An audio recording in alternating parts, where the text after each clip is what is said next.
Thank you all for joining us here today. We're presenting a panel from Tech Support about deployments, things that, my great panelists know. So this is Linda, Daniel, and Brandon. I'm Sandlin. We'll be talking through these things.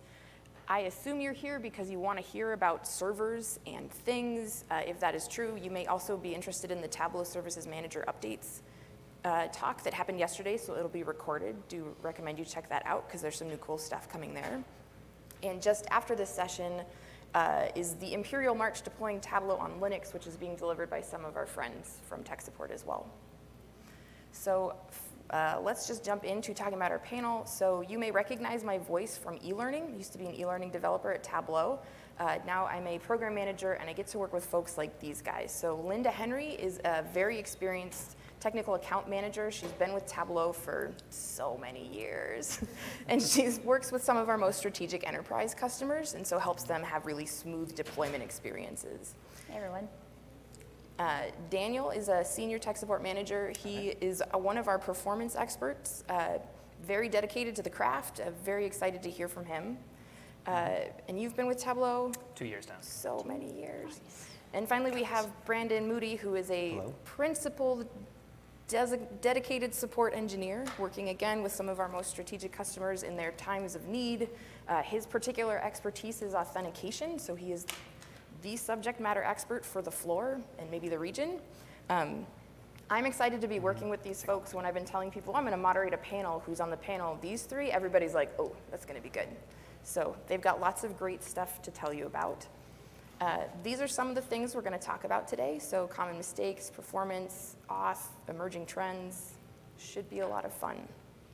So let's start, Linda, with something that you see in a deployment that gives you confidence. Sure. So when I look at a deployment, I look for four things, really four indicators that tell me that the deployment is healthy.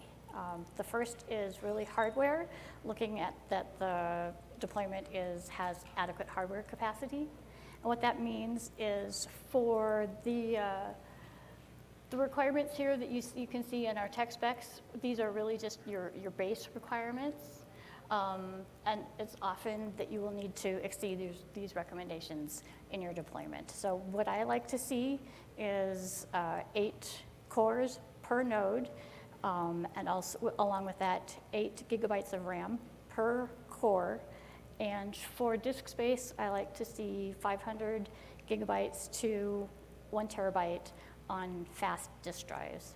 And fast disk drives because Tableau Server processes like Backgrounder and the repository use read-write a lot, and so it's really important to have high disk IOPS on in your performance. IOPS. Let's talk about IOPS. Disk IOPS are good. They matter. All right. So in virtual environments, that usually means 8 cores. 8 physical cores usually equates to about 16 virtual processes. So you want to make sure that you have the adequate amount of cores and processes, and also have dedicated resources for CPU and RAM and disk. All right, so in existing environments, it's really about having adequate hardware for the capacity of content and users that you have in your system. So if you think of your Tableau Server content as a freight train, and the locomotive is the hardware capacity that pulls the freight train. So basically, you want to have the adequate capacity to pull the freight train, because everybody knows you can't pull a freight train with a Prius. Mm-hmm. The next indicator is really having a test environment that matches the complexity and content of your production environment. You want to make sure that the environmental factors like network and proxies, load balancers, all of that matches between production and your test environment, and you want to have the same content, if at all possible, from your production environment in your test environment. You want to also make sure that anything like external configurations such as single sign-on and SAML, they match in both of your environments as well. All right, so the third indicator really is having best practices towards process configuration in your Tableau Server environment. So for this example here is basically a single node deployment. It's an out-of-the-box configuration, and it works really well for just a standalone server. Next, we have an example of a multi-node deployment, and this particular example is optimized for an environment that is heavy on the extract usage.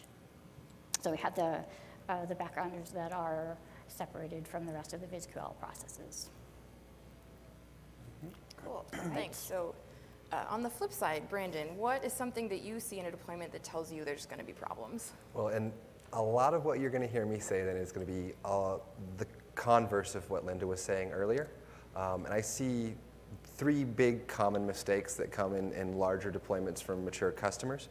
The first one being kind of a trend towards using storage area networks or network attached storage, SAN or NAS. And like Linda was talking about, Tableau is very bursty, it's very latency sensitive, and it's pretty heavy on hard drive use, especially on backgrounder nodes and on whatever node hosts your repositories. So use of a SAN can be the death knell of a otherwise great cluster, because you'll get a lot of latency in every process that you do, and it'll look like you're getting bad performance, and really there's a single bottleneck holding back the entire cluster. The second one that I see is a tendency to deploy Tableau Server like this, where a lot of our customers have a model where there's a World Wide Web facing part, a DMZ, and then a data layer where anything that's secure needs to be kept. And they'll try to take a Tableau Server cluster and break it up with the gateway nodes, public facing, everything else in the DMZ, and then the backgrounder nodes in the data layer with your databases. This is not a recommended configuration. You essentially need to treat Tableau Server as one single unit, even if it's spread over many, many computers. I'd prefer something more like this, where Tableau Server in its entirety lives in the application layer, or your DMZ if that's what you refer to it as, with the only parts outside of that being any load balancers or reverse proxies that you may be using to get access to that Tableau Server securely. And then the third one that I see more often is as people move towards entirely cloud-based environments or on-prem hosted virtual machines, they're doing a lot of cost-saving measures where we monitor how much hard drive or CPU or RAM is used overall. And if you look at that, you'll see that Tableau Server is averaging maybe 30 to 40% overall usage. And so the tendency is to say, all right, well, if we have all that extra hardware not being used, let's share that out to other boxes that are going to use it. But since Tableau is so bursty and it is so latency sensitive, we'll end up seeing this, where we were using 30% of the resources. Tableau Server goes to grab more because of a new job that a user asked for, and those resources aren't there. And this is a record of our system resource monitor. It's a component of Tableau Server, where if it sees Tableau Server overreaching and trying to grab resources that are not there, it'll kill processes to save on your free resources and make sure the operating system stays stable. And so this is a shared resource situation where you can see the usage spike right there at the very end, where a bunch of users get on and try to load up their vizzes, and SRM just kills VizQL over and over and over and over again. From the end user point of view, this is going to look like a failure of Tableau Server because they're going to get a bunch of unknown server errors. Really, there's sessions just getting recycled. And this is the kind of thing that we can very easily avoid just by dedicating the resources to those VMs. Yeah, that's about it. Cool. So that was all very scary. Thank you, Brandon. Sorry. Linda, what can we do to reduce some of the issues we might see, especially during upgrades? So we talked a little bit earlier about having a test environment that matches the complexity and content of your production environment. So that is really key in having a successful upgrade. And there are also probably about 6 steps that you can go through when you're testing your upgrade. The first is preparing your test environment, making sure that your network and your hardware matches production, and that also that you have any external configurations like proxies and load balancers. If you have encryption in your production environment, your test environment should be configured for encryption as well. And also, as I mentioned, single sign-on, and if you have SAML integration, then those components should be configured in your test environment as well. All right, so, and then the second one, when you actually go to perform the upgrade in your test environment, my recommendation is if you are in a scenario where you're actually migrating to new hardware and it's going to be more of a clean installation, then that's the path that you use to test in your test environment, that you match the upgrade path as closely as possible. That way you can troubleshoot any issues that come up and you just have more reliable results in your test environment. And then once the upgrade has been completed, I think the next step is really confirming that your existing content works the way that you expect, your views load the way that you expect, your extract refreshes work as you expect. If you have embedded content out in your intranet portal or something like that, be sure to test that kind of stuff as well.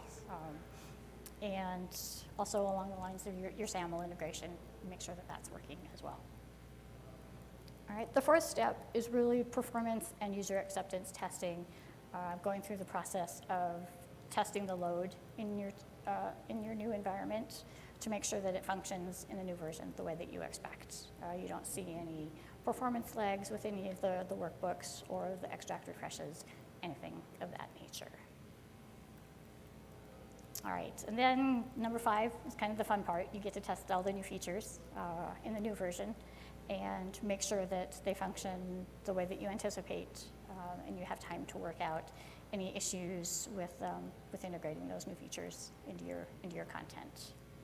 And then the last step is really communicating to your user base about the upgrade plan, making sure that everybody is aware and that they know when the upgrade is going to occur. So, and then the other thing that I wanted to mention, I see in some cases when you're planning your upgrade, you will kind of tend to combine multiple phases into a single upgrade plan, and by that I mean maybe you're migrating hardware, you want to also upgrade to a new version, and maybe you want to add capacity to the environment at the same time.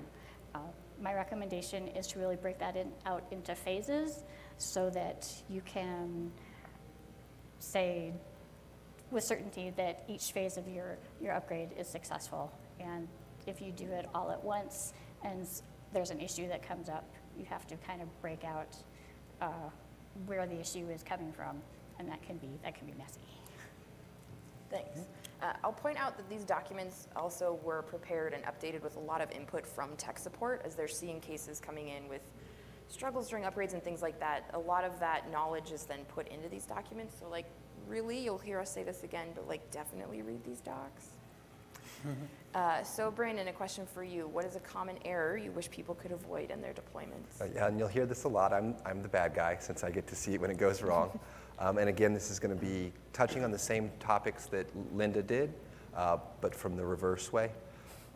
The most common problem that I'm seeing nowadays in larger clusters is misconfigurations. And earlier we saw the standard config and then kind of a standard 5-node configuration, what processes there were. What I'm seeing more and more is the philosophy that more is better. If more user base is being added, the instinct is to add more VisQL servers, or more extracts means add more backgrounders. Both of those processes actually can request so much resources for a single process that usually what we're looking at is how much hardware is supporting it, not how many processes there are.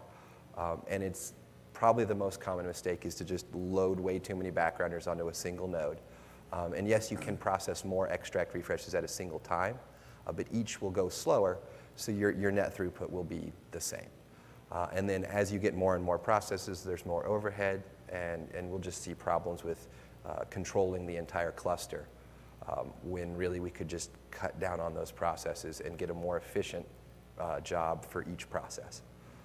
The second most common one is scheduling conflicts, and this is the one that's almost never on the admins. This is usually the result of your users. Everybody wants their extract refresh done by 6 a.m., so they got fresh data in the morning. So we'll see a lot of times the vast majority of all of the backgrounder work being done at 4 to 6 a.m., and then another huge spike at noon. And a lot of the fixes that we suggest to our customers is to have admins go in there and even that out. Just kind of spread it around so that we can utilize those backgrounders 24/7 instead of having them sit idle for long periods of time and then just be completely slammed for 3 hours. And then the new one that's cropping up more often now is problem with the admin views. Earlier, Linda was talking about how tough on the hard drives the repository can be. And I'm finding that as Tableau servers become more and more mission critical, people now have to justify expenditure on that. So they're much more interested in user trends, user activity, so that they can show people this is how much the server is being used, and this is who is using it. They usually use the built-in admin views to do this. But those admin views are actually live connections to the Tableau server repository. So if they're viewed multiple times or with very broad filters during high peak usage hours, the admin team can essentially lock out their own user base by sitting there spamming the refresh button on that administrative view. And that's why you'll see that I asked her to add the not for camping. Using the administrative view, that's fine. Sitting on it and hitting refresh all day long to constantly try to real-time monitor your server is not the intended use of those. And we're getting more and more cases where admin teams are flooding themselves out. And so I figure if I can just bring that up to the administrators, there's a bunch of different ways we can get around that to where you can still get the data you need without actually adversely affecting the end user experience. Cool. So let's move on to the topic of server performance, and that's Daniel's specialty. So Daniel, what is the most common solvable cause of Tableau server performance issues? Definitely. Yeah, one of the easiest common culprits that I see often is comes down, again, to hardware. And the simplest breakdown is that we have about 11 to 12 or more processes for Tableau Server. And if we run out of, with CPU processes, we're very sensitive to available CPU threads that can respond to a new request or a new response. I've seen it common on machines that have 4 physical cores, where this will break out, or 8 virtual CPU cores. This will break out into about 8 threads, and we can see all kinds of unexpected adverse effects, either in views or in the Tableau server web interface. And after getting 10 hours into a deployment, it can be very frustrating to realize that if we only had the tools we needed for the job, we'd be in a much happier place.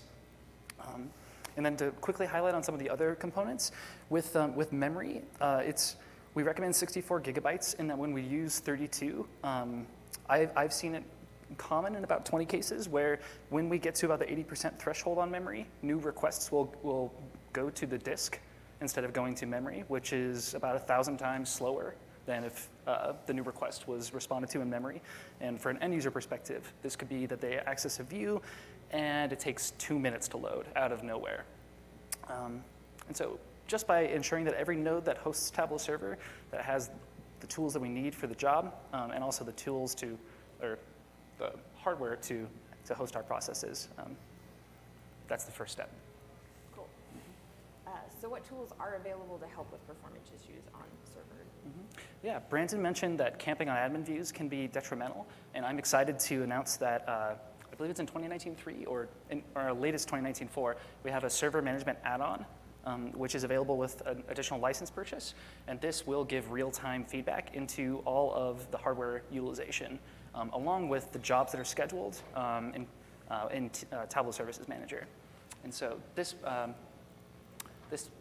kind of analogous to Windows Performance Monitor, in that we can see on all of our nodes in our cluster exactly where we're at, and then be able to make incremental changes based on demand as need.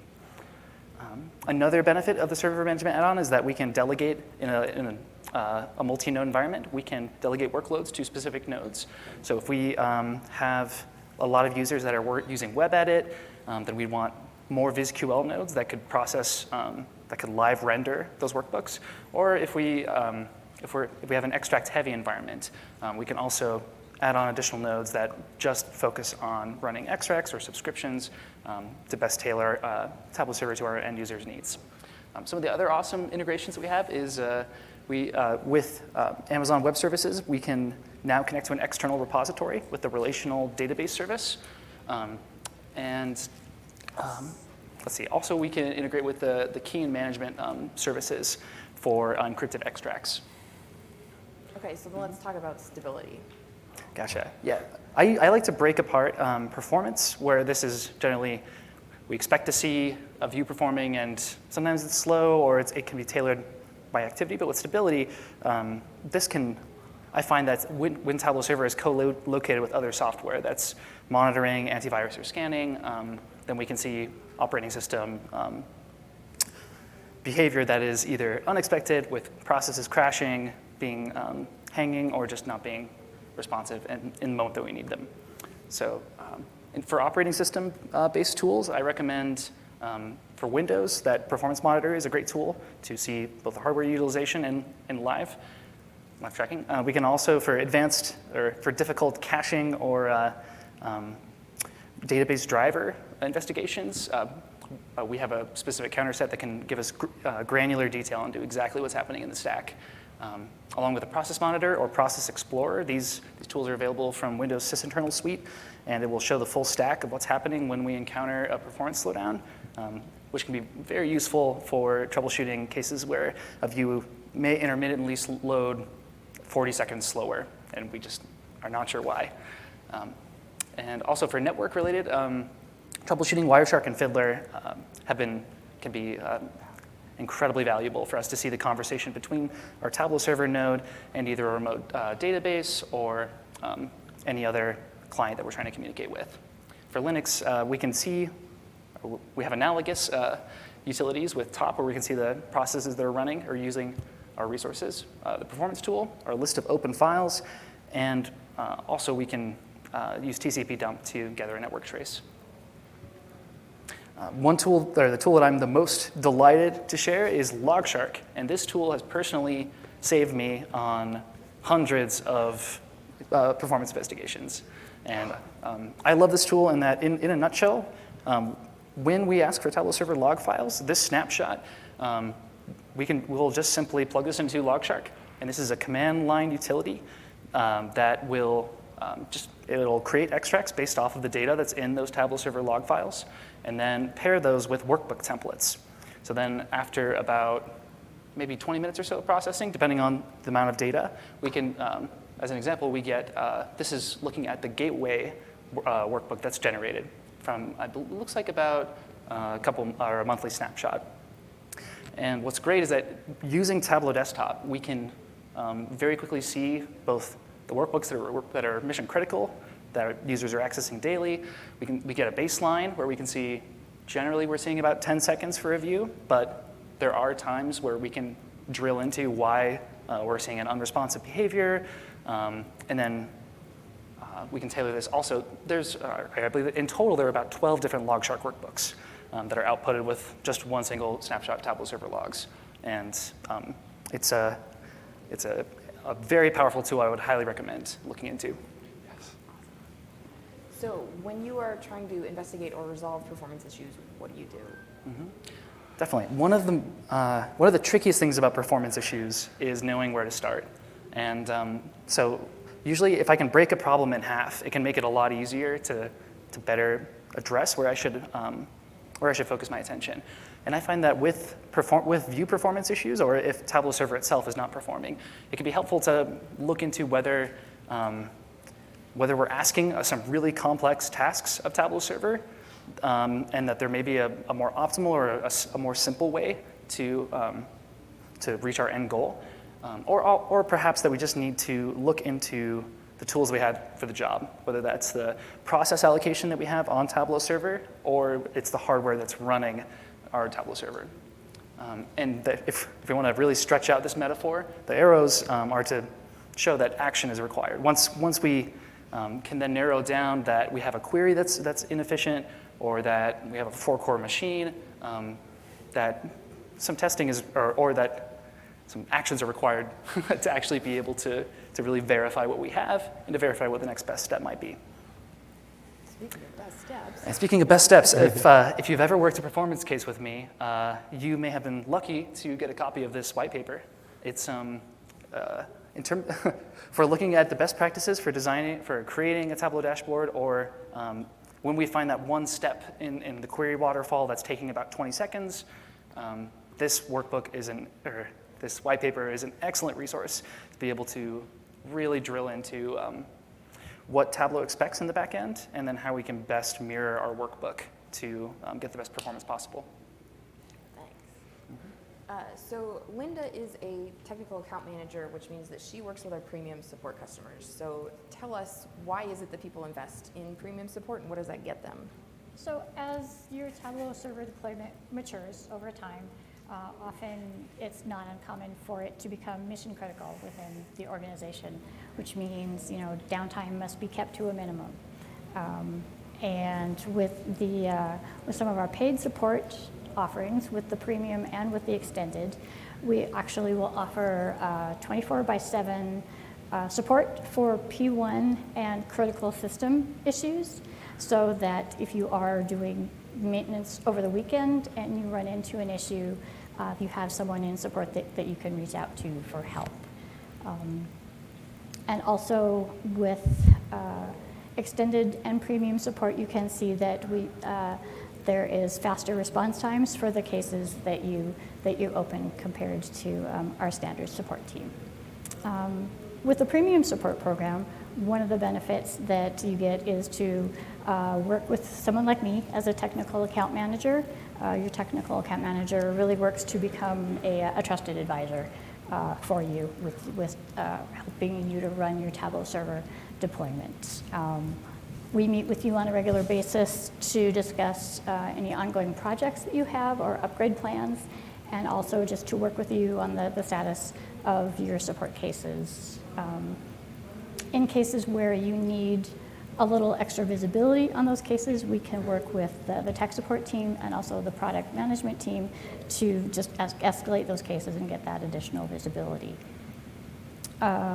We also offer, with the premium support, we offer our product management team will meet with you for exclusive roadmap presentations, and also if you have a feature request, and they'll meet with you to talk about your use case and why it's important to you, and maybe work with you to actually get that feature request prioritized. We also offer one of the other benefits of the premium support program is our deployment review. And the deployment review basically takes a snapshot of your repository database, and in a similar way to LogShark, it loads it into a workbook in Tableau Desktop, and your TAM will analyze this workbook and meet with you to walk through all the dashboards and help you understand usage trends in the workbook, in your environment, and also recommendations and observations for how you can tune performance. This is an example of one of the dashboards of about 10 different dashboards that look through different aspects like view performance, backgrounder activity performance for extracts and subscriptions, just a wide variety of aspects of the usage of your Tableau Server deployment.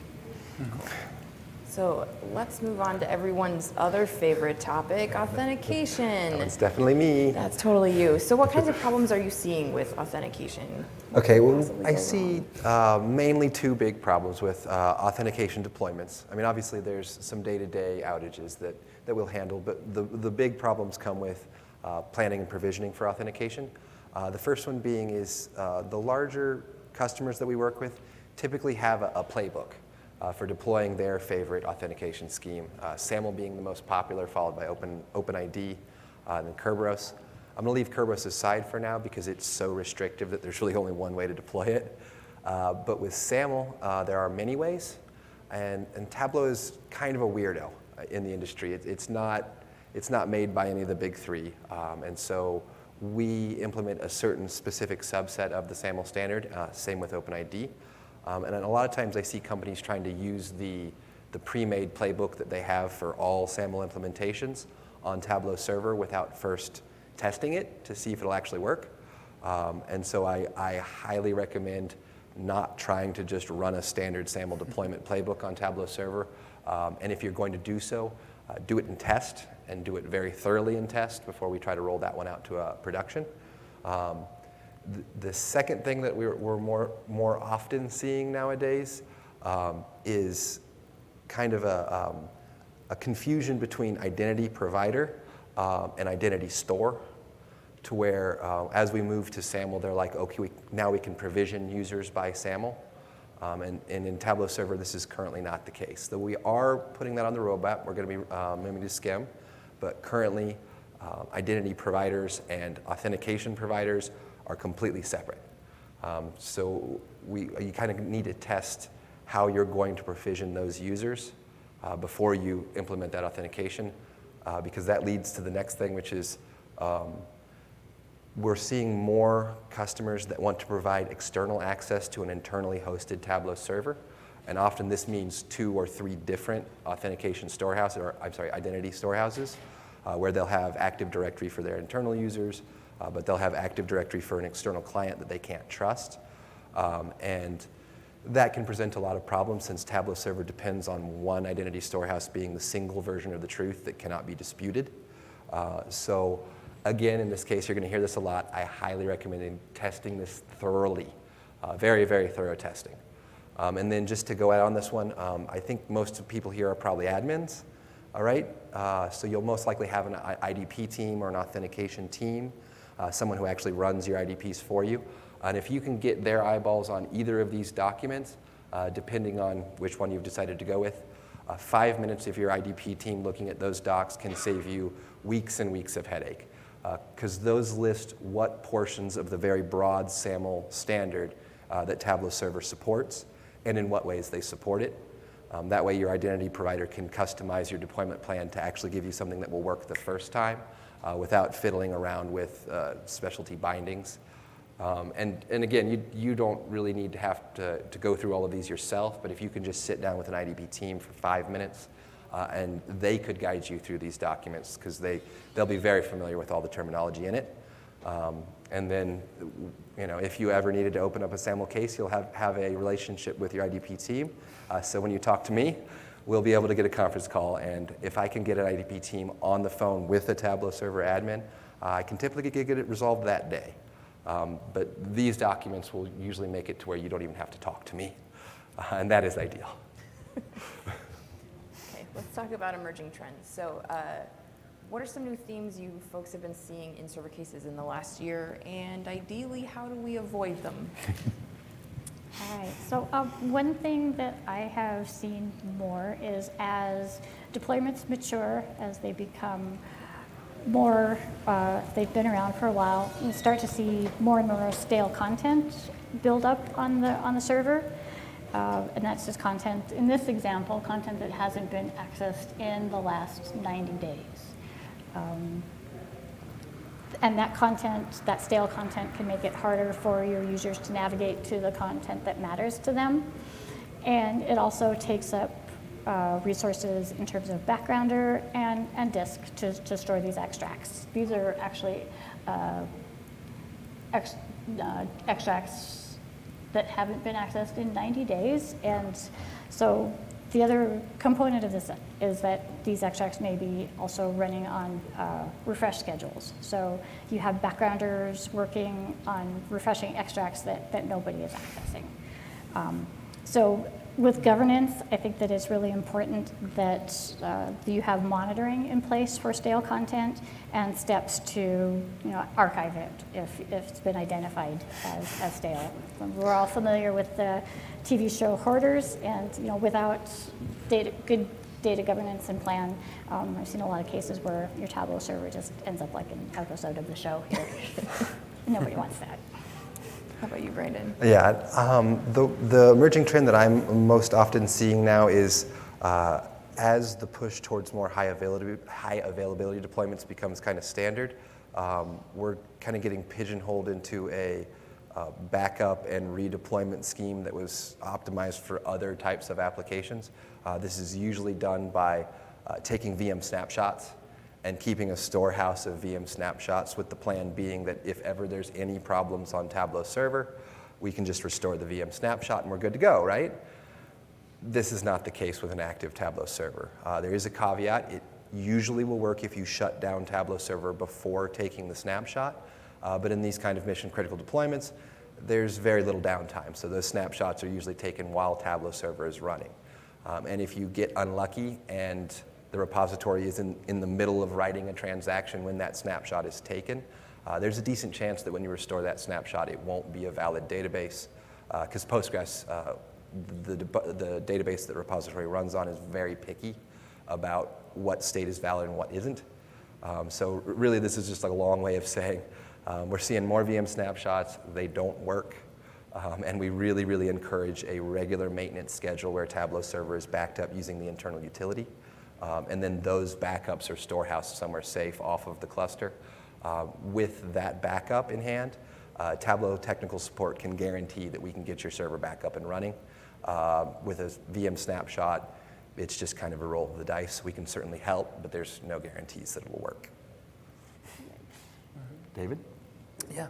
I see a high volume of data connectivity cases where it can be common for either on a new version of Tableau or with a new data source that as we integrate either more data and authentication mechanisms on top with new releases from Tableau, that either features, functionality, or performance can be impacted, along with intermittent network bobbles that can take weeks to finally actually nail down. So the easiest way that I've seen to work around any issues with data connectivity from Tableau Server to Tableau Desktop is just opening a dialogue with the analysts or with the creators that are publishing that new data, those data sources to Tableau Server, and kind of understanding how are they configuring, or how do they talk to that data source?